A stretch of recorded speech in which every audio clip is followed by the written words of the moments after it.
Tea time with Runepest.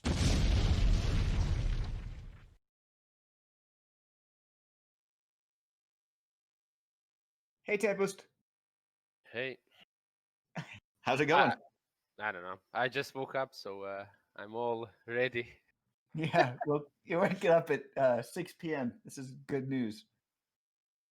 I mean, You better at 6 than 7 you earlier. did beat a game. You passed a game, right? Sorry, I gotta use your terminology. You did pass Cyberpunk. That's the news of the day. Why is that news though? Like, why is that relevant? The question I have for you is, um, you had a virtual girlfriend in this game that you were really excited about. Like you had the hots for Judy for a long time. Was Judy everything you expected from a virtual girlfriend? No, she was less, just like in real life. It's always less than what you expect. It always lets you down. Yeah. She Yeah. had a good like a mission that was really beautifully done on the gameplay point of view, but nah, So maybe one of these days you're going to realize that there's more to life than women with just green hair. Like, that's not the only thing that matters. you take that back. That's where we are today. Tempest, this is going to be our last Runepest, Tea Time with Runepest for the year. I think we have a lot to cover today. Um, so we will. It's like our last podcast for the year. Oh my god, I it's think we're gonna have a lot. I think it's. I think news is gonna come pretty hot and heavy, starting in January. So we're gonna take a little break after this one. I want to talk today about Mythgard, what we've seen, where we are with the meta, a little bit do you wanna pre-patch, and then what we're looking forward to as expansion seems to be right around the corner. So is it cool? I mean, we have an end of season date in game, which I think is big news. I don't know if you saw that there was an end of season date. No, I just woke up. That was in yesterday when you were playing for 8 hours. It was also there. Um, the end of season date is January 18th, right? So that to me says something about when they think this is going to be coming. I'm not going to say they know for sure. They haven't announced a date yet. But last time they didn't put an end of season date. They put TBD before the expansion, and they gave us a month of January. So I'm going to say there's a good likelihood if everything goes according to plans. Nothing helps. No Apple issues. That we're going to see something around January 18th. That's what I'm going to guess. No Apple issues. Well, I guess we will not be sponsored by Apple in the future. Yeah, no, that's fine. Don't need to be sponsored by Apple. So that's a month from now. That's a lot to look forward to. But we are now a month into this meta, this crazy meta when we had like over 100 cards. Is it an Changed. interesting meta? Interesting meaning bad for Tempest. Tempest was very vocal about the changes a month ago when we talked about them. I think he's still probably pretty vocal about all the changes that have come. I think what we saw, if you can correct me if I'm wrong, and you're to blame for part of this, right? There was three main archetypes of decks that emerged in this meta, right? There was Ready for Anything, there was Yellow Purple, and then there was Locked in Ice. And Locked in Ice is your fault, right? I think you'll take claim for that. Like we both don't like it, but those are the main archetypes that I think we've seen really emerge, and they're all, I would say, they're not that much fun to face, right? It's fine to have overpowering decks. It's fine to have a meta, but when you all three Is it decks, though? Is it fine? I think it's fine. It's fine to have good decks, right?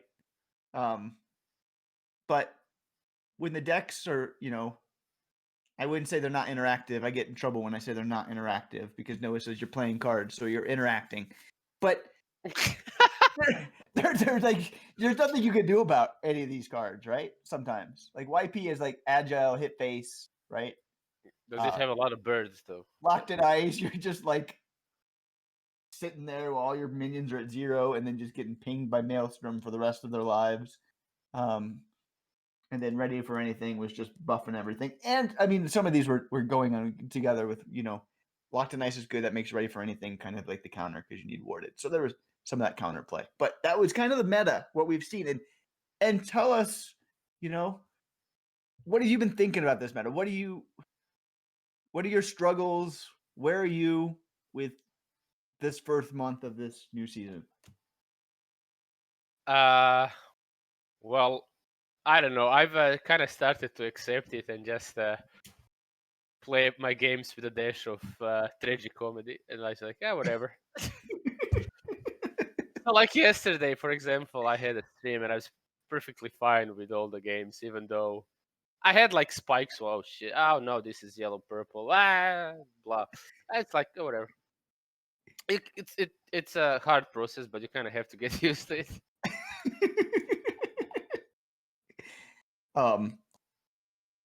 I mean, they are like I don't know where should we even start. What the heck? Let's just take one of them at a time. Let's Ready You for you Anything. you just said you have like a lot of grievances. I feel like you're celebrating Festivus, which is weird for a Mennonite. Rune will air his grievances. No, no, no. It's not grievances. It's just like this patch for me personally has not been fun, right? And I think you're on that same pathway where, like, it's not like we want to log in and play. Let's just kind of go with one thing and then we'll start to bash Yeah. Midgard. Okay. So let's start with pick one. No. Wait. Let's just kind of put something out there. We both enjoy Midgard, right? Well, Mythgard's my favorite game. Yeah, Yeah. I put Mythgard. So we both like Midgard. Okay. So now it's time to bash it. Yeah, no, and I'm super excited about the future of Mythgard. We've been through patches before, like the blue patch, which I call the dark ages of Mythgard, right? These things happen in card games. Bingo. There's always patches where you don't enjoy the meta as much as other patches. That's how the game goes. And there's always an expansion right around the corner to change things up. But let's start. We're going to start with Ready for Anything. Yeah. I think Ready for Anything might be your least favorite of the three. I don't know if I'm right about that, but you seem to want to banish all those cards. Ready for Anything for good. What do you do with Ready for Anything? Nothing. Do you know? I mean, do we need some changes? Do we need to do something to Ready for Anything? Like, are you just? I mean, I think it gives just a billion stats way too much. I also kind of hate when, for example, someone plays Ready for Anything, right? It gives like trapezes +1 and whatever. Anyway, and then the trapezes is later played on a Stairway or to Heaven or Hades, whatever, and it still retains that buff. It's like what? It died. I don't know. It's just annoying, especially with the ward and then armor too. You can't kill the minions. You kind of there's like so many things going on that are just frustrating. It's weird though. I like Ready for Anything wasn't really played, right? It was let's say a meme card at one point. It was a meme card. Me and Lindo tried it. Lindo, I think, made it popular with his crazy rush. Played it in some tournament stuff. I'll let Lindo take the blame for Ready for Anything. Didn't you were like, look, Nice, it's your fault. Like, didn't you try Ready for Anything or something? I tried a lot of Ready for Anything. Yeah, but I'm going to let Lindo did as well. And Lindo, I think, is the one who played it in tournaments that made it popular. So I'm going to blame Lindo for that one. Everybody in chat doesn't like Lindo right now. Not yourself. Blaming Lando, blaming me. Then who's next? No one is safe. Okay, no one is now safe. they're mad at me. But I think the problem with Ready for Anything is it does so much with very little drawback, right? Especially when games like are mid-rangey or slow. Like you draw a card with it, you get a permanent buff, and those buffs stick, right? I mean that's they're so sticky. They even stick to the next 3 games. It's insane. It does. It just goes on. At least mentally, though. Like if it didn't draw a card, like maybe that would be okay. Or maybe that would definitely hurt the tempo. Like you'd hurt your tempo and you'd run out of cards sometimes. But like RO just never runs out of cards, right? Like Yeah. they just don't. And so giving it something else that just helps it never run out of cards. It's crazy. But it's not just RO. Like we saw Darling Wolf take purple, orange, ready for anything to champion with a really, really high success rate. I don't know if you've seen Darling's list, but it's really fun. If you like ready for anything, Darling's What win are rate the with it was colors? like 80 some percent, right? It was really, really good. We've seen What they? orange purple ready for anything was what Darling Wolf Aha. was playing. We've Okay. seen orange green ready for anything do really well. I had one last season that was doing really well. We've seen other people tinker with it. So it's not just RO ready for anything that is doing really well. Like, and this is why I would call it ready for anything meta than instead of ready for anything RO meta. There were at least 3 ready for anything decks that I think were performing at a really high, above 75% win rate, and doing really well. And we're very uninteractive, right? I mean, there's just nothing you can do I when think you it's maybe like sometimes people when you play like a minion, you generally the normal thing is that that minion will be killed or blocked or whatever. Like it's gonna be dealt with in a certain way, and ready for anything kind of prevents that. It's like it's I don't know. It's kind of weird to explain. It's like volition, It seems like an okay thing, giving a minion a standard action or whatever. But since Midgard is this specific game, some things kind of just work much more than you expected. The prime example being Volition. I think like they're ready for anything, especially since it gives the card draw. Like there's other things that do something like that, but quite not as good though. They like neutralize reality or whatever. There's like it's useless. right. And warded armor too, like it just blocks 3 lanes. Like you can play a 3/3 and you might have like 3 minions there and they just can't deal with that because of the warded armor too. And so it takes the lane dynamic and it just says like we're gonna put this thing in front of it and you can't get through it unless you play agile or unless you play something and get around it, which is why we saw I mean, agile stuff like birds. not all the birds, unfortunately, but Oh man. I know. But we saw YP like that. That was one reason why I think YP is still going to be attractive to people is because you have lots of agile in YP. I mean, YP got hit with a nerf, but YP was the deck that I was queuing into YP. Like sometimes 4 out of every 5 games for a while there, and I'm just like, what are wrong with you people? Like, why are you playing YP? Like, what did people do to you in your life to say like this is fun? I know you're gonna win with this deck. The deck is really good, but all you're doing is playing cards. You're not interacting with anything. You're just going face. Chat answered the Rune's Like question. What is wrong with you people? for people that like YP, like what did you find enjoyable about it, other than winning? I'm getting information from Ejecti. We're receiving a sudden decline in yours.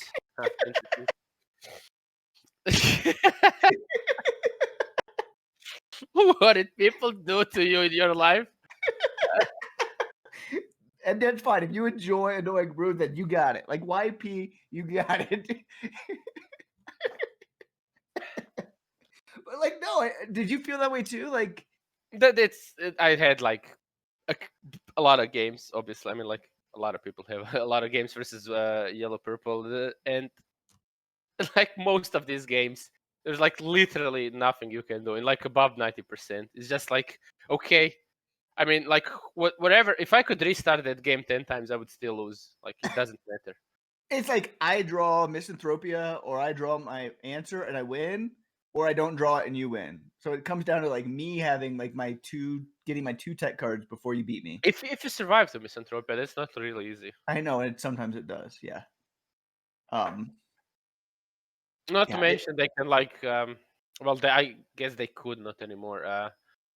We just kind of insta beast volition stuff, and then even after Misanthropia kill you. But again, that's volition has been fixed, so Yeah, and so we'll come back to that. Like, I think they realized YP was just not fun, right? Like, other than for the twisted souls that enjoyed it. I mean, Interacting with your face. That's a good interaction. but I mean, YP got hit pretty hard over the last couple. It should. So I still think it's going to be everywhere. I still think it's really good. So it was. It still should be hit hard. Yes. Yeah. And so then the other deck type that I feel like is completely your fault, that you take all the blame for, and it's your biggest regret in life, is Locked in Ice. That's probably correct. Like when I made the green blue Locked in Ice, I played 4 Locked in Ice, and everyone, like 30 people in chat or whatever, like, this is why 4? Like 2 is enough. What's wrong with you? Even Peter was said, I think I mentioned this before, that my card is immune to my deck is immune to Mind Freak because there aren't any good cards to Mind Freak, and That's right. That's now right. 4 Locked in Ice is normal. And it's funny because like 2 days later, PMX took that green blue deck to a tournament and did really well with it, right? Yeah. And then PMX took your deck and made it much better. Like I think we all agree that the blue purple variant is much better than the blue green variant. So I mean, I'm guessing people agree. I'm not so sure. I think the Profane Locus is actually the card that kind of makes that deck. I think that's right. I think Locus is in a really annoying place right now. So to be fair, I mean, I haven't tinkered with that deck since that tournament. And the blue purple deck has been like kind of modified slightly, improved, blah, whatever. Yeah, polished was the word I was looking for. But also Axeman. I mean, Axeman also is a big at part of that too. Like Axeman just gives you more removal with Locked in Ice, and so. Yeah, but it's true. But I mean, I don't know. I don't really want to tinker. I still feel like the blue green, but you have to add the Profane Locus can actually be probably on the same power level. Although it doesn't matter. Whatever. Yeah, but now we see that everywhere. Really important to me. Yeah, we do. And it's, to me, it's like facing old Angel Loop, right? Where like you're gonna lose, but it's gonna be 20 minutes from now, and there's nothing you can do other than concede. But you have too much pride, at least when you're streaming, to just concede because the chat wants you to get that miracle 1 out of every 1,000 game where you might actually find a way to win. But most of the time, you're just going to be pulling your hair out while they do nothing other than lock you in ice and remove all your minions. It's a beautiful card, though. I mean, the card art. What? It's yeah. Yeah, this is another one where like Tempest, I don't know what's wrong with you. Like, what joy do you have about with a card where like a woman is locked in ice and there's a man over top not helping her? Like, it's aesthetically it looks nice. It's not a real woman, Rune. It's not like it was. It looks cool. Like, do you know that Nirvana cover where there's a baby in the water? Like everyone's like, "Oh, this is a good album cover." I was like, "What's wrong with you? The baby's gonna drown!" Like it's a card. Just no, Tempest wants to kill women and look them in ice. I think Logic's right. If she had green hair in that picture, you would not be saying what you were saying. You would be begging for her life and for this person to save her. No, I don't think Logic is correct there. Logic is always correct. That's rule number 1 in life. Locked in Ice is obviously a top tier waifu. Yeah. So, I mean, wait, I mentioned something which I found interesting that you commented on. I said Profane Locus received an unnecessary buff, which is the -1 part. And they were like, why is it unnecessary? Well, because it's PG-13. Because it's basically like the necklace or something. It's insane. It's even better than the necklace. It is. It saves a damage a turn. It saves so much damage. Like in the long run, it's like probably 10 life or more. And it has it banishes cards. Yeah. And it moves around. Like it's crazy. It dances around the opponent, mocking them. It works so well with the Locked in Ice. It works.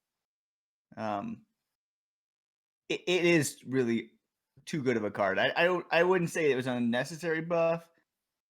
It's an unnecessary buff with the other tools that it was given with these Locked in Ice and other things. Like, I would be very happy to see, It Locus it it, be it reverted kind of back to also where it does was. one more thing, which is allows the game to progress to the super late game much more fluently and easily, and which is exactly what you want. So it kind of works like it's basically two cards. It does. And I mean, as we've noticed, and we're going to talk here about Mirror in a second because everybody in chat wants us to talk about Mirror and how Mirror Mirror, is he streaming? is an issue. But the fact that, like, it doesn't have to be in a mill deck, right? It just needs to be in a control deck that is ultimately gets your opponent perhaps to that mill aspect. You were playing it yesterday in this crazy yellow, orange, green, purple, where you were splashing Born Again in for green and you were splashing the Locust in for purple. And it was like you were just having a trouble with win condition beforehand, right? The game would go on forever. You wouldn't lose, but you wouldn't win until you ran out of cards. And so this was a way for you to not lose because you made your opponent run out of cards quicker than you would run out of cards. And it works. It kind of works. It's actually it is a win condition. Ridiculously, you can like just add one of them in the deck, and it can really help. Yeah. And so I this is a almost card. I almost played doubling dice, but then I realized I was going a bit insane. So I was like, no, Yeah, never Locust play is much doubling better dice. than doubling dice. And you can splash it in pretty much any rainbow deck that is control-ish or mid-range-ish, and is probably going to make your rainbow deck better. And that's crazy that this card, which we thought was horrible, which was horrible, other than in like Jaeger's loop deck, which we worked with because you could fill the board with them, didn't do much other than, it just looped forever. It wasn't very good before this, patch, and now it's kind of bonkers good. And I don't think we actually mentioned all the things. Like, yeah, the Profane Locus does like 6 things or something. It's insane. Yeah, I'm. yeah, and it's a spirit, so you can just get it whenever you want with Gloombringer and some other stuff too. So some interesting interactions there. So the other big thing about this blue deck, this blue purple, blue green, locked in ice, whatever. You've seen blue red, locked in ice. We've seen blue yellow, locked in ice. I don't think I've seen blue orange, locked in ice. That they might have seen everything else. I'm not sure. But it's this new, card or new aspect of cards with mirror. And mirror enables you basically to play tech cards and to play tech cards without abandon, because you don't lose card advantage and you don't really lose that much tempo in control decks because of mirror, because you get another one, right? Yep. So in essence, you're getting extra cards and extra tech cards. And I don't think I'm happy with mirror at all I think as a it's a dynamic within great this game, mechanic, though. as a mechanic. I would be happy to see mirror go by the wayside. I'm going to take advantage of mirror in this upcoming Penguin event pretty hard, but I think mirror's not a very useful mechanic in a game. I just thought up about a terrible joke came to mind. Is it PG-13? Yeah, Okay, let's go. you don't like mirrors because they you can see your sideburns in them. Wow. Terrible. No, also the sideburns though. Really, like kill them. Just kill the sideburns. This is why people tune into tea time right here. Not for this card content, but because of the I mean, everyone wanted Tempest to. jokes. I mean, everyone wanted to tell you about the sideburns. It's they just gotta go. What is this? What are you, Elvis Presley? Come on. You hate shaving. I hate shaving. We're in a pandemic. Got Mennonite background, so you got to trying to see if I can get a Mennonite beard going. Nothing wrong with that. Yeah, okay, beard, but sideburns, like what? They're so long. I mean, I'll be able to feel them from all the way from Croatia. Like, stop. Yep. When this pandemic is over and I get my hair cut again, we're gonna, donate it to somebody who wants crazy hair, and they're gonna be happy, and they can have my sideburns maybe by then too. Yeah. That sounds disturbing. Like, I'm donating sideburns. Like, please don't. All right. So Demir, as we were talking about,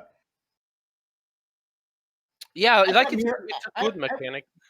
I was interested in Mirror. Before we saw it being played, I was like, oh, maybe this is a way to make tech cards playable, but it's done way more than that, right? I mean, I was really happy when I saw them. I think the mechanic is amazing. You just kind of have to be really careful about it because it's basically 2 cards in one, right? It's so hard to get cards unless you're red orange. Right.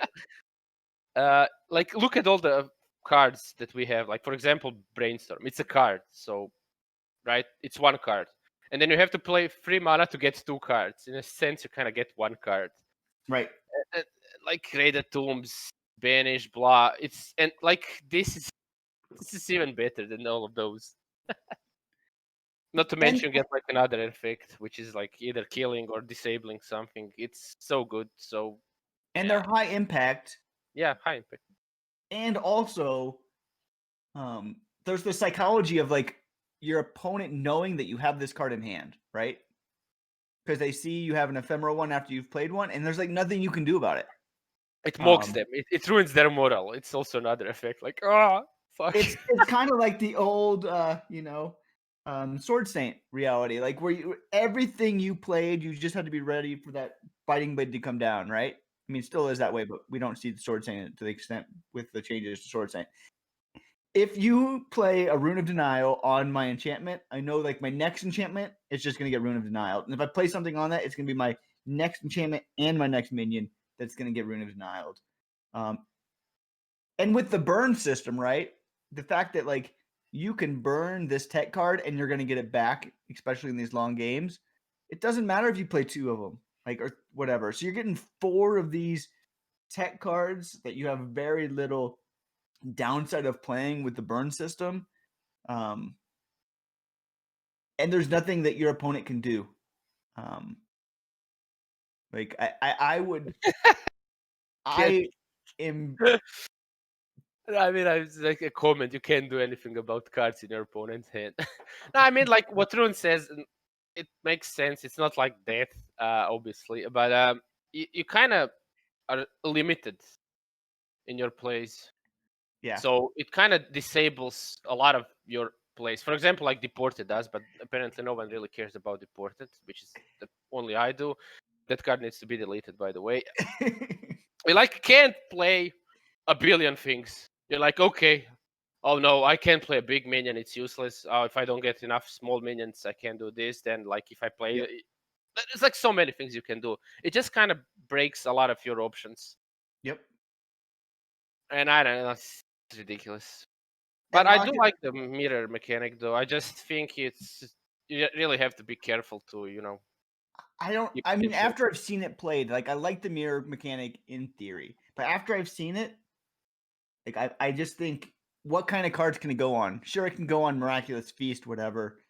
That doesn't matter. Like that card's horrible. So like the mirror mechanic has to be on a card that is completely trash, that is still trash after the mirror mechanic is on it, or it becomes too good. Like Locked in Ice was supposed to be, as Arrow was saying in chat earlier, this card that was only meant for draft, that wasn't supposed to be good, not at all viable and constructed when it was made. And now it's like, yeah, Yanavirus, whatever. Yanavirus mirror, whatever. Burn Melt would be happy, whatever. That is amazing idea. Do it. Devs do it. It's trash. Like mirror can work on cards that are trash and then make them still trash, but maybe more meme worthy. But mirror, I don't think can go on cards that are have the potential to be very good. And I think both Locked in Ice and both Rune of Denial went from pseudo unplayable cards to now staples.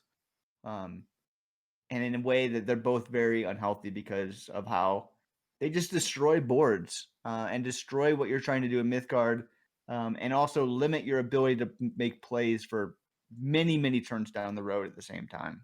Also, So Deported does that, but apparently Deported does that too, but at least it doesn't have mirror. Like if Deported had mirror, like you'd quit this game for good. Oh my god, I think I would though. I know you would. Also, I would like to take. You've been deported. You've been deported. Tempest would just like blow up on Cam and punch a hole in his wall. Also, I would like to take back what I said about giving Yana virus mirror because I'm pretty sure Burn Melt would make 100 decks and submit them. So please don't. That's gonna happen whether whether it has mirror or not. To be clear, for Yana virus for you, it doesn't matter. Yeah, and Fork Lightning too. I mean, Fork Lightning was. I would say we've seen it. Fork Lightning isn't a bad card. Fork Lightning maybe should have seen play in certain decks. Maybe, but now it's like bonkers good with Locked in the Ice and just a way of doing removal and another sense like I would like to give a comment on what you said. The Fork Lightning should have seen play. This is my professional comment. Okay, continue. It's Fork Lightning isn't awful, is what I'm trying to say. It kind of is though. It's worse in it's worse in something where you have a lot of other spells that are AOE. But it may be in a certain deck where you needed to splash just one blue gem because blue is horrible and awfully hard to splash two at times, and you had to play cards that you didn't want to play just to get to 2 gems. Sometimes it might have been an option if you needed something to deal with something like 3 minions for 7 ring ritual. I'm not saying it was good. It wasn't good. That was also it wasn't as garbagey as I thought it was. It still was not great. But now it's like still pretty garbage though. Now you can just use it, take out some minion, and have another one to take out a future minion that's small. Yeah, Locked in Ice is another one which Lightning is another one which I would say has been pushed to a too good of tier thanks to Mirror. It was a weird minute right there. It felt like Rune Eggs stopped working for a minute. Yeah. Anyway, that's. So wait, what's your point? No, I mean like about mirror. I would just the mirror mechanic. Do you like that the mirror mechanic exists? At this point, I would just get rid of Mirror from the game. Like I think Mirror needs to go after this Penguin event for good. No, Rune, why would you? Just get rid of it. Like it was a great idea in theory. God for mirror, Yana virus mirror. Come on. In practice, you can only use it on cards that are hot trashed, and they have to remain hot trash. And if that's the case, then just fix the card from being. If you want to make this card playable, then don't give it mirror. Make the card better. Yeah. It makes sense. I agree, but I think the mirror mechanic, just like a general mechanic, is really cool. Yeah. And I was really happy when I saw it, like because it kind of opens a possibility. But again, yeah, you have to be very careful about what you do, which card.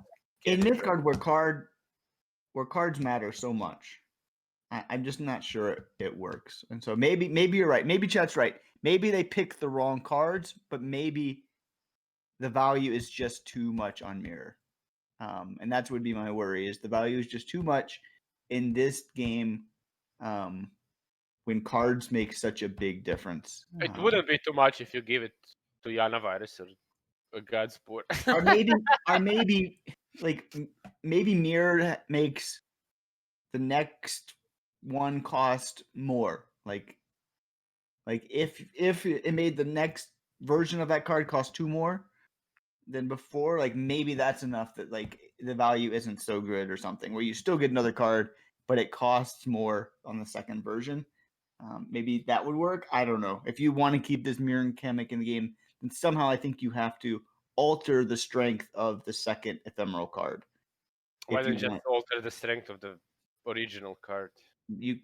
then I don't know. I mean, how do you alter the strength of something like Rune of Denial?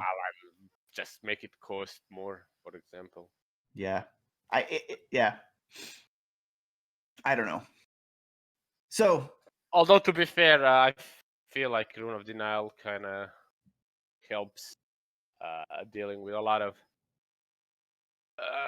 annoying things, so I don't really hate it having mirror. yeah, I hate Rune of Denial having mirror. I think Rune of Denial was the better way of dealing with Rune of Denial was lowering the cost or something like that. I mean, you had talked before about making it 0 cost to blue. I would have much rather seen Rune of Denial lose mirror and just be like 0 cost 2 blue gems, something like that.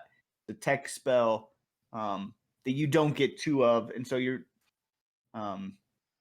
running it in your deck. There's less chance that it's going to be useful, and there's less chance that you're going to be able to use it when you need it. Like the nice thing about mirror is you don't have to use it at the optimal time. You can play one and then save your second copy for the time that you really want. Like there's certain decks where like you really want to get rid of that stupid blue enchantment now. I can't think of the cost. They cost 2, right? Loki's Veil, right? And so you might need to save your Rune of Denial for Loki's Veil, right? But because it has mirror, you can use the first one on something else and then keep the second Rune of Denial and wait for Loki's Veil to come around. And now I can't play my Loki's Veil for the whole game because you have that Rune of Denial just sitting in your hand. And so in essence, you don't even need to play that Rune of Denial because I can't play my Loki's Veil. Yeah, I don't. I just don't think you can have mirror on tech cards like that in a way. It just alters the gameplay of everything too much. So I think we gave an update on the 3 big meta decks. Is there anything else about the meta that you want to comment on before we move forward and talk a little bit about our hopes and dreams going forward about, hopefully emerging on the other side of this meta? I mean, I don't know. I think on the first episode we bashed red orange for like the entire episode. Hey, red orange isn't as big of a problem anymore, so maybe that was because of us. I don't know. It is. It's so it still is. It's still a problem, but it's not as big of a problem. I mean, I don't know. Like, what do you mean it's not as big of a problem? It's still like one of the most annoying and strongest decks. It doesn't run out of cards. It takes face constantly, has everything. How is it not a problem? I am always happy to see red orange. I think someone cast a Rune of Denial on you, so. Yeah, and that's also true. Arrow is right. The best Value Town players aren't playing at the moment, so that also helps. The thing with this comment is that Midgard has a lot of things. You can make a lot of decks. You can like make 100 decks, which can be like on a similar level. It's a very specific Midgard related thing, which is obviously good, right? So generally, people like to play stuff, and like for example, yesterday I had I don't know. I felt like I had 50% of the games, which were the annoying free decks, and 50 were like everything else. So that kind of shows that. But if you have like a tournament or anything, you can be sure you'll see red orange there. Yeah, I think you're right. I mean, you'll see, the main stuff over and over again. I will say that if you're looking, also it's super boring. It's super boring. It is super boring right now. Yeah. I will say though, if you're looking for something that can beat Locked in Ice, like if that's your goal, I will say Fires of Creation is pretty good against Locked in Ice. Because Fires of Creation creates so many big minions that they can't lock everything out. So I have had success playing Fires of Creation against Locked in Ice, but Fires of Creation will lose to everything else. So what is this comment? Like Locked in Ice can't lock everything, and then a Locked in Ice deck with 4 Locked in Ice is like challenge accepted. It's like I got 14 artifacts in my deck, so I'm gonna have so many big minions that you can't lock them all. And it's then true. I also felt like This is actually something I forgot. So the problem with those 3 decks is they're different, right? Mm-hmm. So when you make a deck, they also kind of constrict the way you can make a deck because they're like super impactful, and you kind of have to work around all of them. And again, they're completely different. So you have to make a deck that has a really strong early game to fight yellow purple, right? Otherwise, you just Yep. die. Yep. But if you do that, then you kind of suck versus the locked in ice decks, and it also kind of half works versus red orange. In red orange, you kind of have to do a equally base deck and kind of hope you draw well. Right. There's like a million things more here, but I'm trying to be concise No, as I think much. that's right.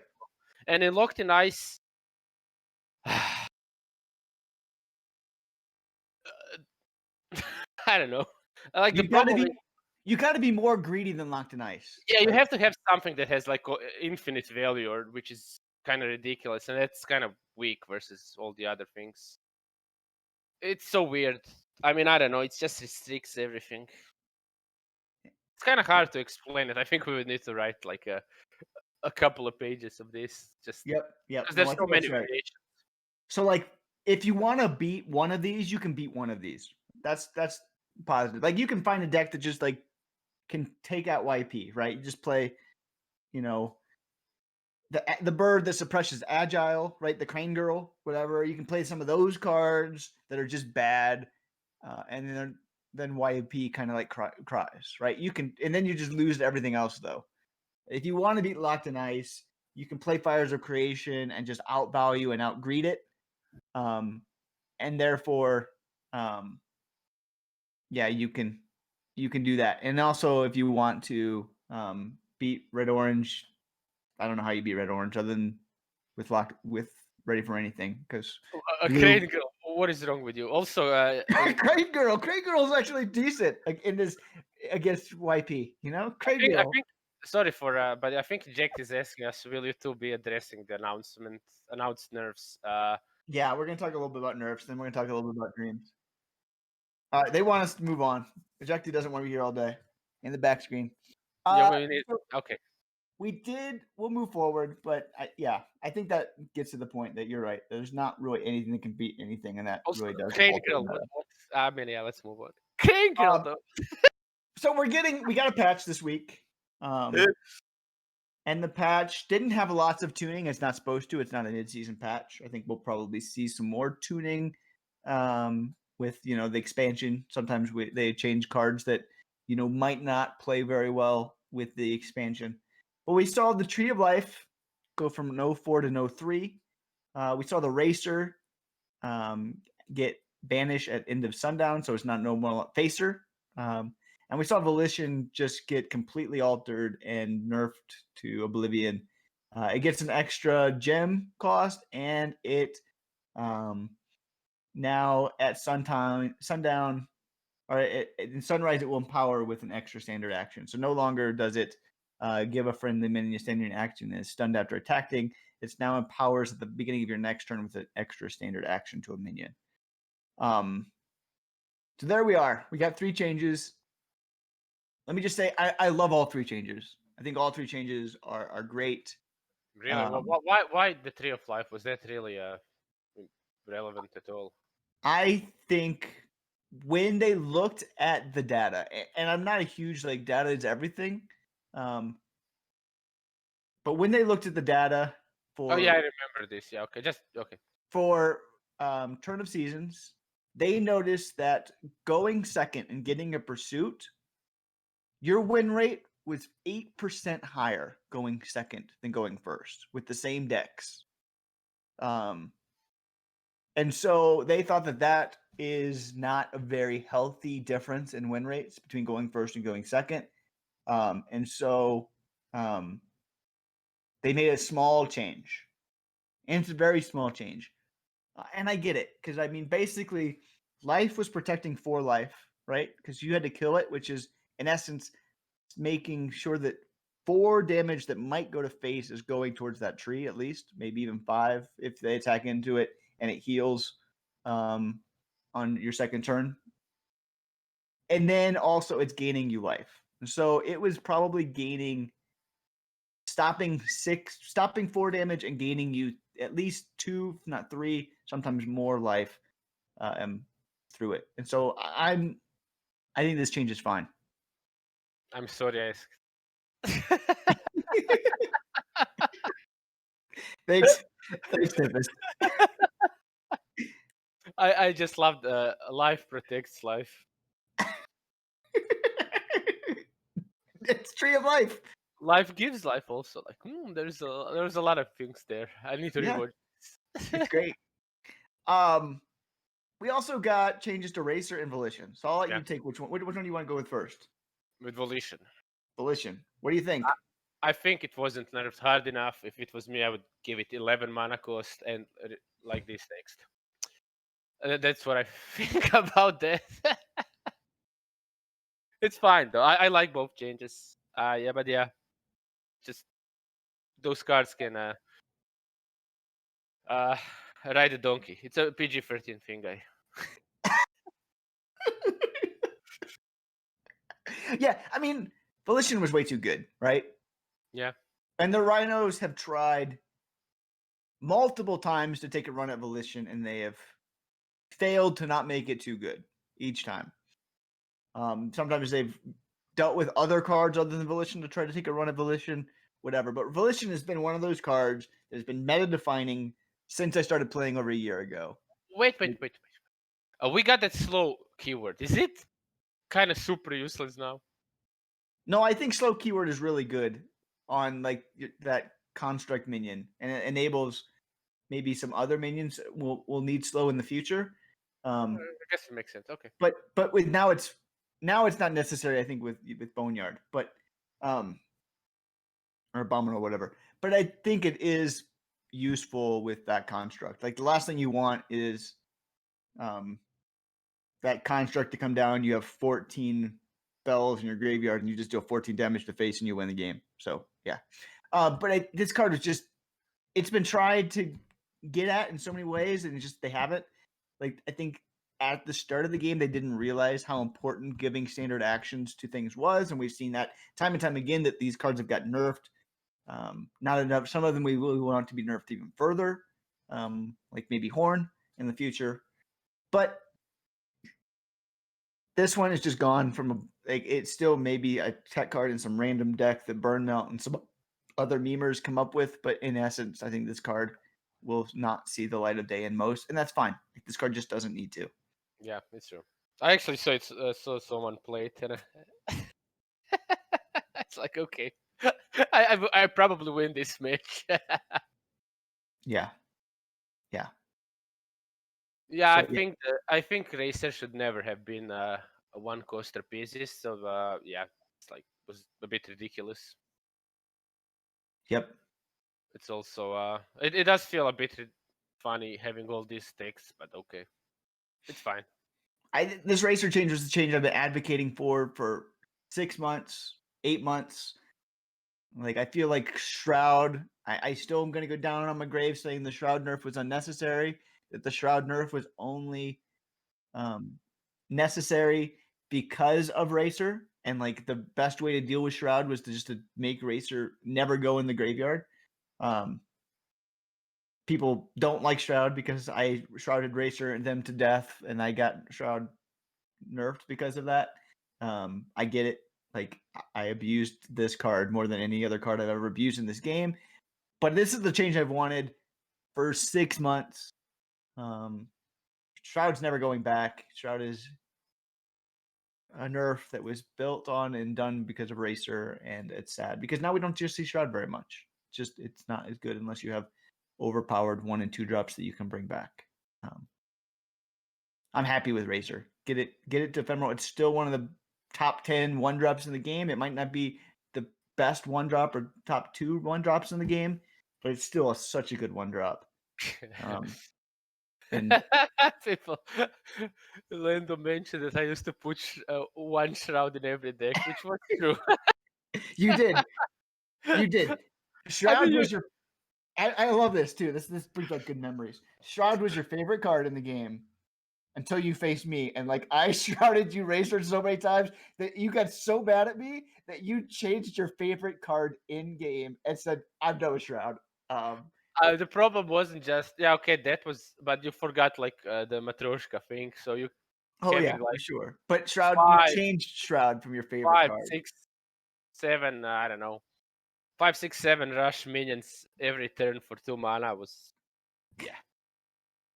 like forever for like 20 turns. Oh, here's a 6 rush minion, bam, 2 mana. Okay, like okay, Yeah. please stop. Yeah, so I'm happy about that. I'm happy with the Racer Burf. We also saw a few other changes, and we'll talk a little bit about those. I don't think these matter at the moment, but they got rid of the hacker type, and so now Black Hatter and Flay Plagiarist is no longer an elf hacker. The rebel elves. Skilled Hacktivist is no longer a troll hacker; it's a rebel troll. The Recursionist is no longer a witch hacker; it's a rebel witch. And Hacker Intuition and Synapse Overcloak is no longer hacker spells, but now they're witch spells. So we saw this removal and this preparing for this rebel type, as they said, that will be coming in the next expansion. And it's good to see in this game that they're realizing that they had too many of these types and flavor types. And they're starting to streamline that and expand them to make them more viable. We saw that Outlaws are coming. If you watched into the stream, we know Rebels are coming too, and I'm excited about that because I like Rebels. I like see what they do, and I feel like Rebels are underutilized so far in this game. So Would I you don't be know if it makes a considered? difference at the moment, but it might make a difference in the future. It definitely will. Those tribals in the expansion. Yeah. So before we talk about one last thing I want to talk about, there is a event coming up, and this event is coming up starting tomorrow, and it's a penguin event. I'm excited for this penguin event. I don't know if you're excited about this penguin event. I think this penguin event is going to be bonkers broken, which is fine. 2v2. Say penguin one more time. I froze and they changed my cam. I got to figure out where my cam is. I'm going to close this out and come back. I mean, a Loki's Veil was played, not Rune of Denial. Oh, well, it's gone. It's not fixed when I edited it. I ended it. Everyone's been Loki nice.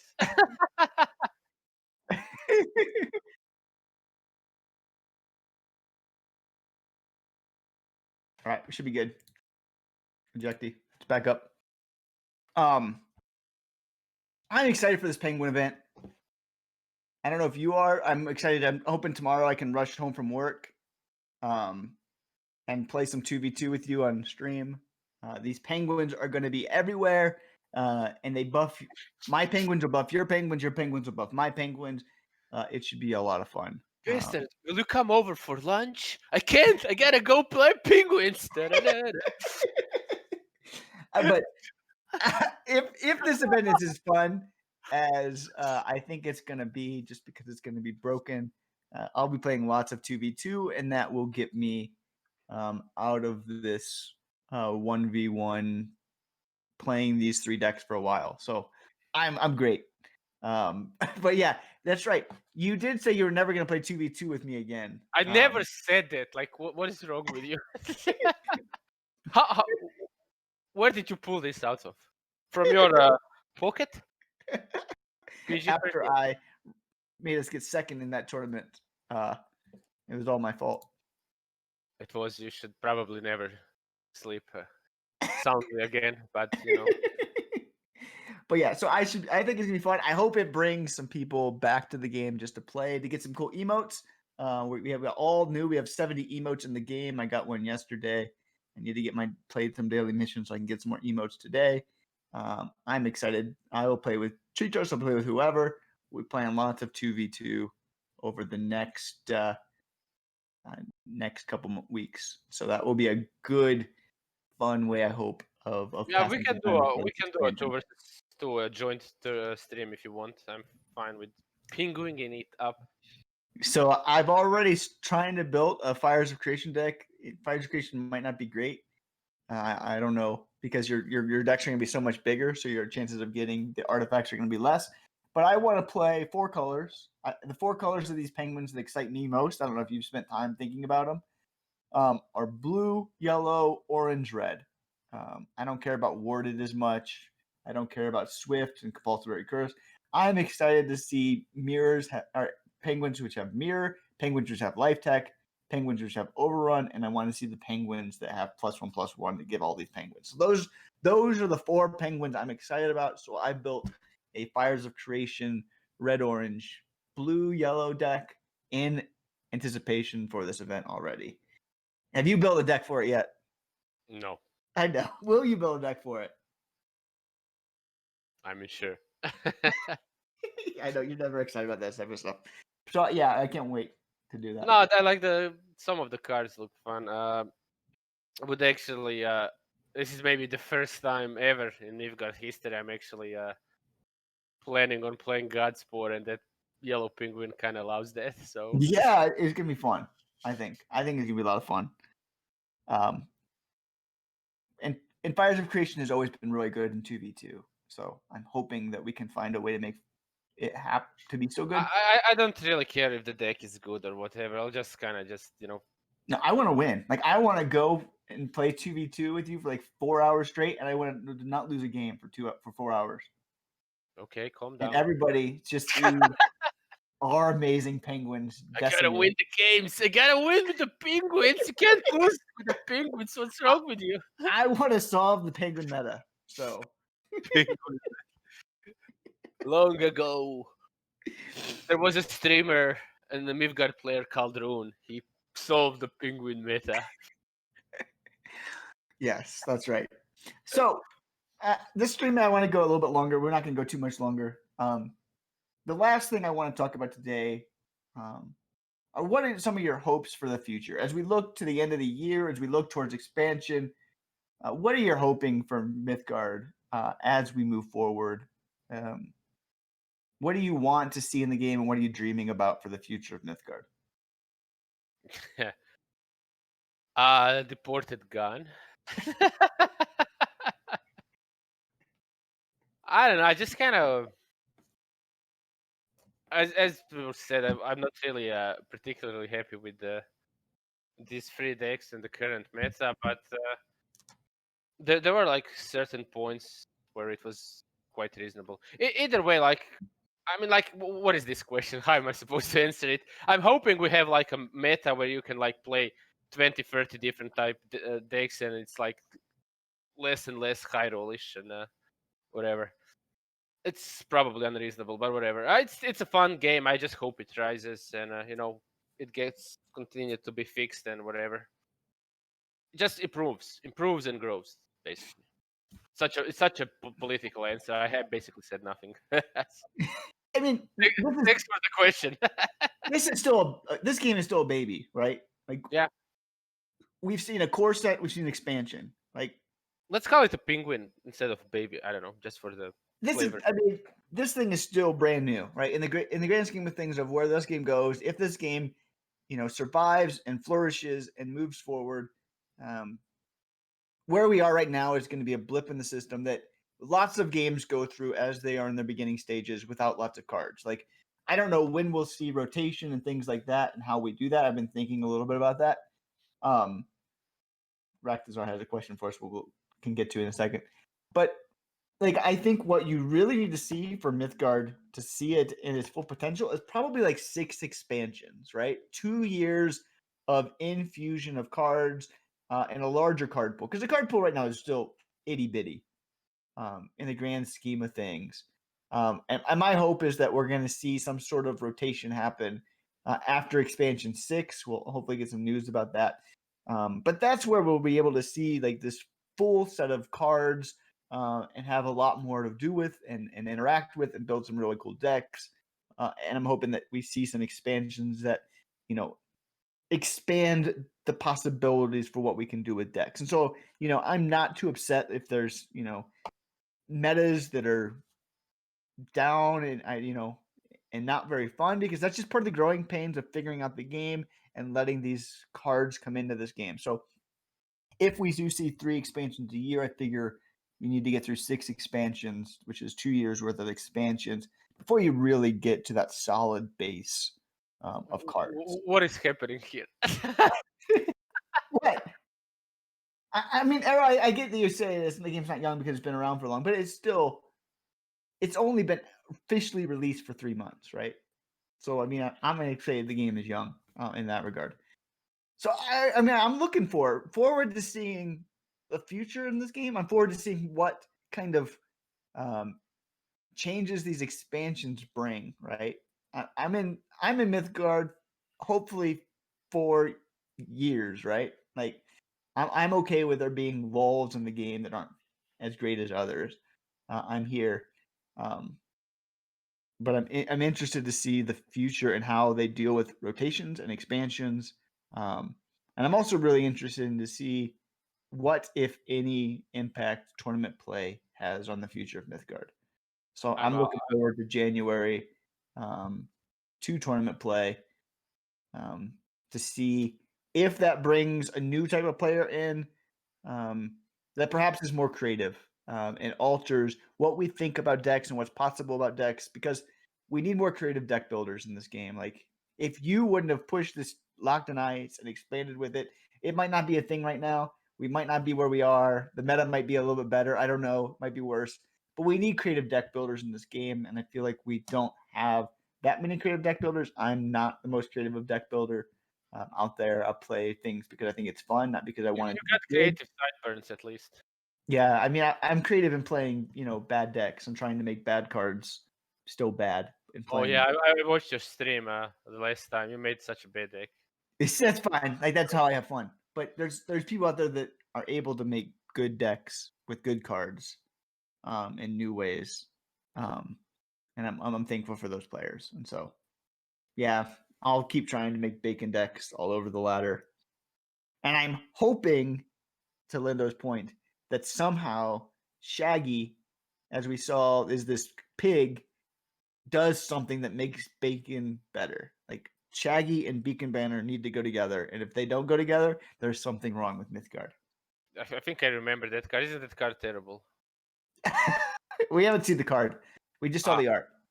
Okay. Yeah. Oops.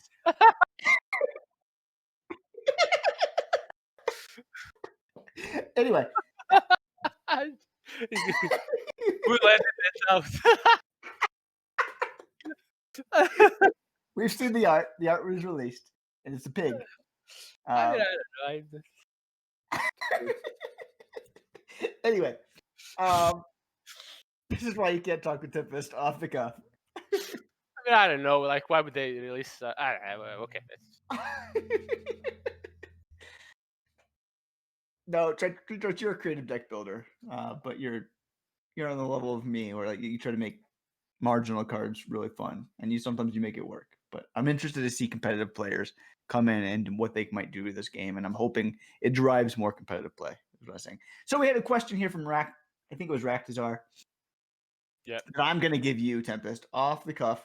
What are the 5 worst cards in the game? Like, worst? What do you mean worst? Unplayable. Unplayable. Dora.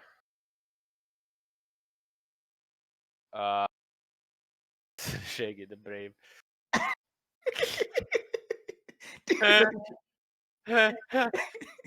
Is it like Shaggy's awesome. Teenage Mutant Ninja Turtles, right? I'm hoping, yeah, that we get more Shaggy. Like, Shaggy's awesome. Beacon Banner's pretty there. Beacon Banner's not top 5 worst cards. I mean, it's we should probably do a thing where people could like send questions. So I need to like think about this, kind of scour through the cards. But Dora is definitely the first thing that comes to mind. Dora comes to mind. I think Dora's pretty safe. Yeah. Yana Virus. Yeah, Yana Virus, definitely. Is Yana Virus worse than Nazca? Or is Nazca on your list? Top 5 worst cards? Probably not, because like it's just an enchantment, so it can be useful with Rainbow, but at least. Yeah, Yana virus would definitely be there. Obligation is garbage, even though Madoka could find a way to use it. I would agree with obligations up there. Mm. There's some red cards like your favorite Minotaur.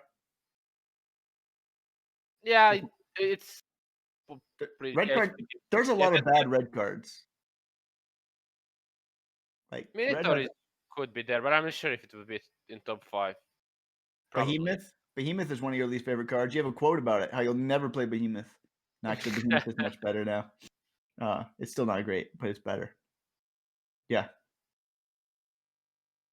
No, I know this is it looks like I'm kind of mixing those two up. It's what Bebop and Rocksteady, right? Those Shredder's minions. That's what Shaggy looks like. One of those. Tempest, I want to appreciate, both of us got into this streaming thing. We've been in it about a year, and I'm appreciating of our friendship and these podcasts and everything else that have been possible because of it. You have any closing remarks before we send ourselves out of the rest of this year and look forward to next? Yeah. Kill the sideburns. Do it now. Do it. Yeah, that's not going to happen right now. But this is my one chance. And the wife doesn't even care. She would care if people actually saw me. They weren't on virtual. So I have one chance to see how bad I can make it look. There we are. There's me and you right there. Friends forever. I'm definitely the one with the glasses. You're definitely the one that thinks you're tougher than me on the other side. That's us. You do realize those two characters are terrible. That's not. We are terrible. I mean, if anything, I at least want to be Shredder. Come on. I want to be Shredder. Anyway, next episode will be happening, I think, at the beginning of the year. I think we're going to see a great amount of things coming out about the next sets. Spoiler season will be upon us. We'll have a lot to talk about in the next few months. Looking forward to seeing more Tea Time with Runepest next year. Looking forward to see the future of Mythgard. And I always look forward to your streams. So I hope we see you Serenity now, like you did yesterday, multiple times on stream. So have a wonderful rest of the year, everybody. Have a wonderful rest of the year, Tempest. And I do want to make one plug here before we head out, and that is a plug where I'm planning to have a Pauper tournament sometime before the end of the year. I'm still working with the Rhinos to check their schedule, but I'm hoping that the Pauper tournament will be December 29th. And I will be putting 2,000 Mithril codes into this tournament. First place will get 800 Mithril. Second, third, and fourth will each get 400 Mithril as a way to see Beacon Banner in action once again. I will continue to try to play Beacon Pauper. It'll be Pauper Conquest like it was last time. I will be playing Beacon Banner in it for sure, and probably losing and giving away the Mithril codes, which is fine. But we will be. So if you're interested in Pauper, if you're interested in Mithril, you want to get some new emotes, whatever, look out for Pauper. I'm going to try to post it tomorrow in the game. So that will be hopefully a fun end of the year tournament. On that note, Tempest, you can be streaming after this? I don't know. It's a secret. Maybe. If not, hopefully I will see you streaming tomorrow and we'll play some 2v2. So, looking forward to it. Are penguins coming tomorrow already? Penguins are coming tomorrow. Oh, okay. Yep. I'm excited. And thanks to Jeffy, who's working behind the scenes, making this possible with all the technology. And hopefully the VOD is set up and we will see it there. Also, press F to pay respects to Ejectily. Yep. Stopping Mythgard. KG. Uh-oh. Eject the F. You might have forgot. Is this one going away too? No. If it does. I should have remembered before I just now. Anyway, we'll figure that one out. Y'all, everybody, have a great day. We will see you, Tempest, at the beginning of next year. And I appreciate it. Bye, everyone. Bye-bye.